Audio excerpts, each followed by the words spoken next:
Look at the gut. Listen to that again. It's a great fish. Hey folks, I'm Melhorn. In this video, I'm going to tell you about a place to target summertime catfish, but it's in a place that's really kind of hard to find.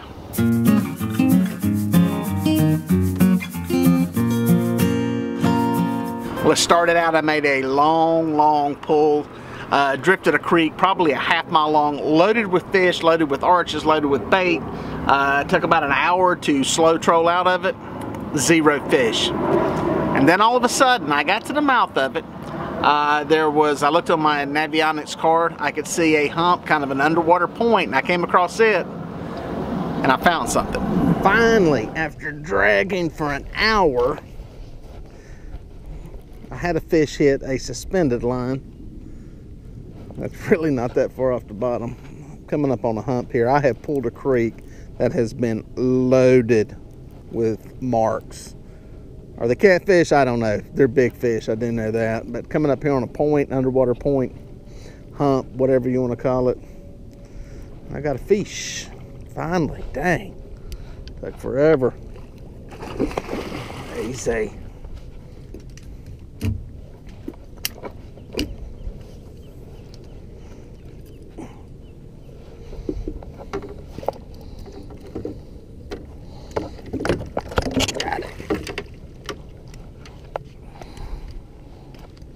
Good looking blue. Easy, simmer down, simmer down. Good looking fish. Yeah, another one going right behind me. Must be some fish on this hump. It's a nice fish. Hey there, world. Yeah, good looking blue cat. Yeah, there's a rod there. Let's get it. Bam. What's the spin? All this is a Carolina rig.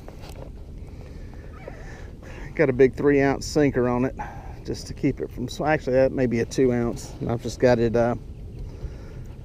something fairly heavy just to keep it. What I'm gonna do is drop it down to the bottom, pull it about 2 cranks up, just let it drag. There we go, boom. 1, 2, let's do it 3. There we go.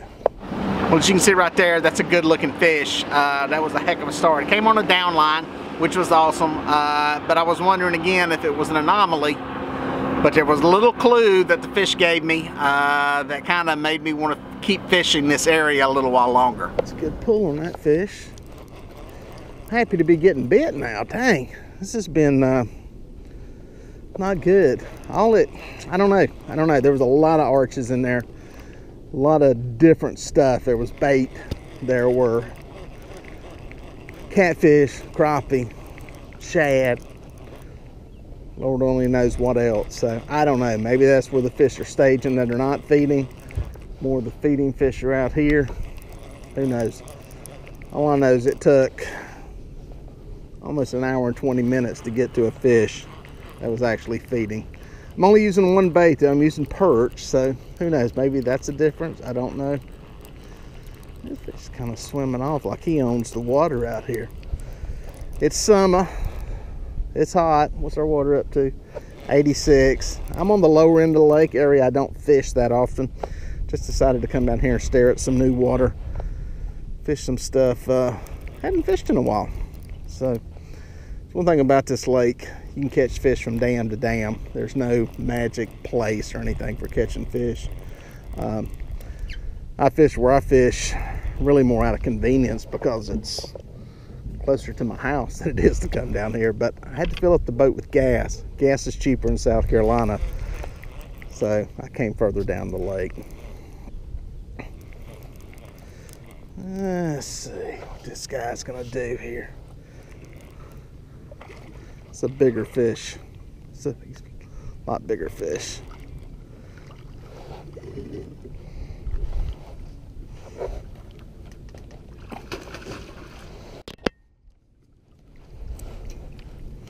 Much better specimen. Got it.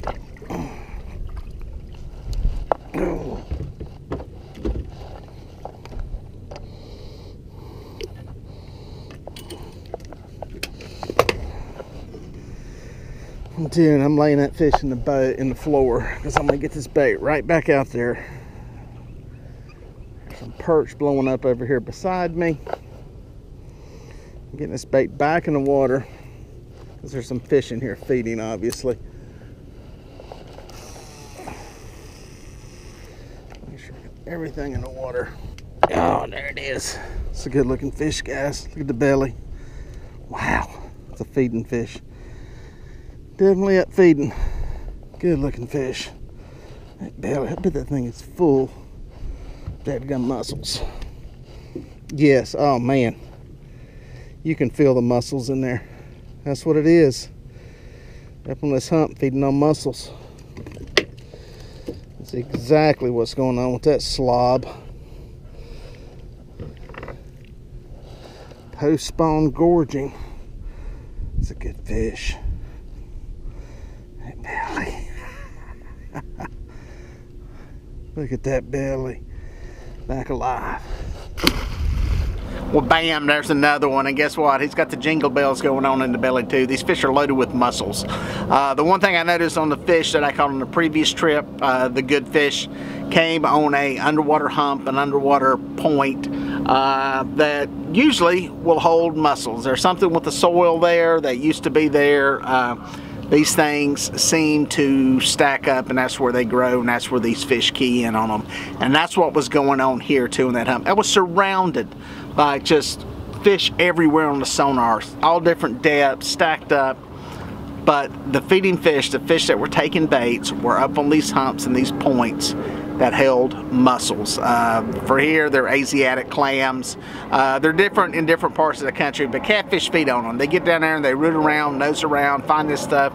Usually it's kind of a soft, silty kind of bottom usually. And they get down there and they find these things full of nutrients. They take them in. Once they're inside their stomachs, the shells open up and their stomach digest the soft mushy tissue that's inside of it, and then they expel the shells through their bowels. Their bowels actually turn outside of their body. You can see in some of the video there the big red gob that's sticking out of the fish's butt, and that's what it is. That's the way they kind of turn their stomach inside out, or their intestines, whatever it's called, in the lower end of a catfish. It expels the shell back out into the water. Boom, got that one going right there. Look at that rod go. Look at that rod go. That's a good bend on that one. We're starting to come across the backside of this little underwater point. Starting to drag back down it into the deeper water. We got a hit. I'm happy, man. I'm happy catching some fish. Fish started going to deep water and finally figured out he was hooked. Boom, there he goes. Down to the depths. Oh, yeah. Oh.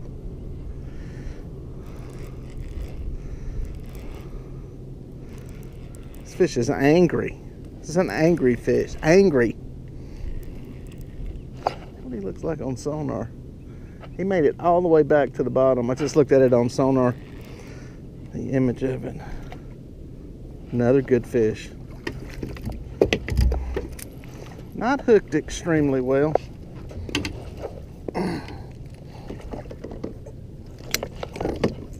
Got it. Oh, look at the belly on that sucker. Look at the gut. A little longer fish. Great one.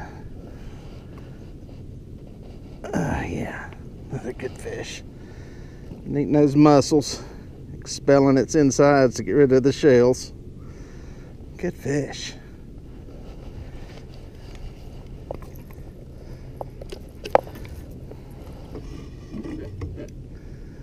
We dragged all that way, and then, yeah, they're out here. They're out here eating mussels. I'm feeling its belly now. Hear it? Can you hear that? Those are the mussels rattling together inside this fish. It's a great fish. Listen to that again. It's full of mussels. You can tell. Oh, he's peeing on me. Ejecting its bowels there to expel the shells. Great fish. Great one. Get a picture of it. Get you back alive. Got a few pictures. You can put her back. Boom. Now I know some of you are going to ask, how do you find mussel beds? Well, I've heard some different ideas. I've seen some stuff on sonar, depending on what your color palette is set up for. People say you can see them, the big beds. I don't know. Just when I think I have it figured out, I start catching fish in an area. They're loaded with mussels and the bottom looks totally different. So I don't really know what the answer is there. I'd love to hear some comments from you on this, on just what your feedback and what your take is on it. Basically, I know it just from, usually it's on humps and points, and I think that has to do with the way water flows and moves across those areas. These things open up, and basically the way they function is they like water flowing through there. That's how they get the nutrients that they feed on. So usually it's on one end of a point where there's some water flow, and that's usually where they show up at. So sorry I have no more good information on pinpointing. The biggest thing is once you start dialing in them, catching them, start feeling these, you can feel them in their bellies. You rattle them around, you see in that video like I was doing, you can tell they're in there. They feel like little humps, little round knots in there, and that's where these fish will be at. Some areas have bigger concentrations of them than others, but generally if you're catching and getting biting fish in these areas, you know, that's a good area to concentrate on and revisit when you're trying to find fish that you think may be feeding on these mussels. And it seems like this midsummer post-spawn is a good time for it. I don't know what goes on. Perhaps it's some kind of nutrients that they need in these things, you know, from the spawn, because they're, you know, whatever they lose out of their bodies during that time period. But if you know where they're at and can find them, it's a good thing to focus on midsummer post-spawn. Oh, there he is. That he is. Hooked up again. This isn't as big. I'm happy to be getting bit. I'll tell you, after the long drag I made this morning, where's the snow fish? There were a lot of arches. I think I'm in an area I got some fish feeding on some mussels, and some of these post-spawn fish in here. Oh, that one got into another line. It's gonna be a mess when we get here. Oh, dang it, too late now. Too late now. We'll get it fixed in a second. See what I am going to do? I am going to pull in this perch rod just to minimize the tangles. I already got one tangled up here. It's going to happen. Dragging 6 rods down through here. Stuff will get tangled. It's one of the reasons I use the line that I use so I can see where my lines are. Oh, that fish ain't even big. Little fella.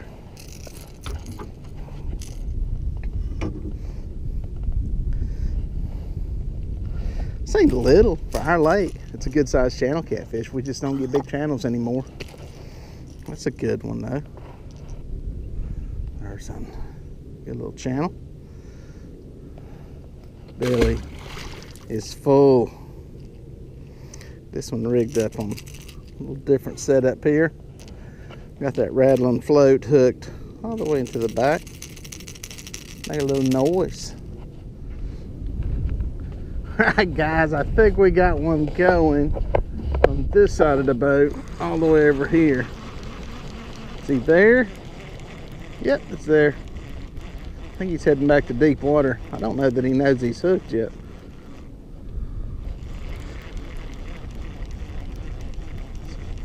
Looks like he's still kind of swimming off. We'll see. Anyway, catching some fish. Wind starting to pick up. Kind of rolled around about 90 degrees to where it was at. So I'm going to go ahead and pull right on out of here. I say pull as far as drifting. I'm going to drift on off. And let's make a drag up through here. There's a couple other humps I can hit. We'll see what's going on out here.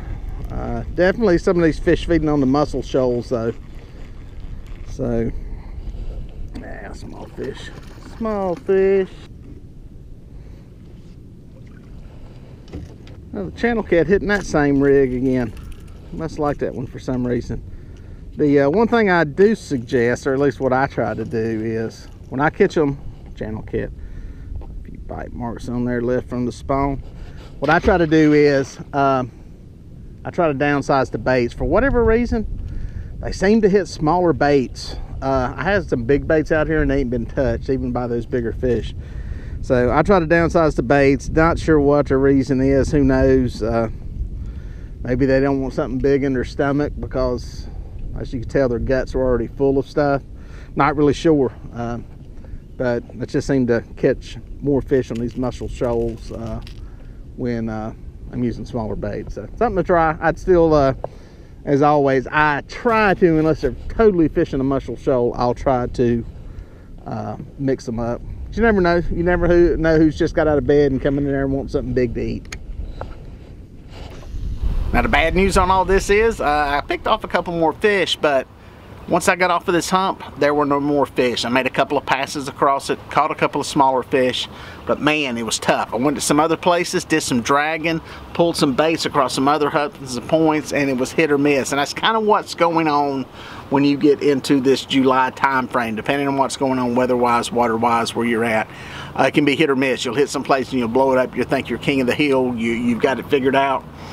And then boom, the fish are gone, they're not there, you're not getting bit as good. So that's kind of where we're at, but if you're in a boat, it's a lot easier to hit these places than you guys that are fishing from the shore. But some of you guys from the shore, if you put in your time and spend a lot of time, or if you've got an avionics card that you can look at and actually see where some of these humps and points are, some of these places you may have water access to and be able to catch some fish. Well folks, if you made it this far, thank you for watching. Please consider subscribing, and here are a couple of more videos that I think you're going to like.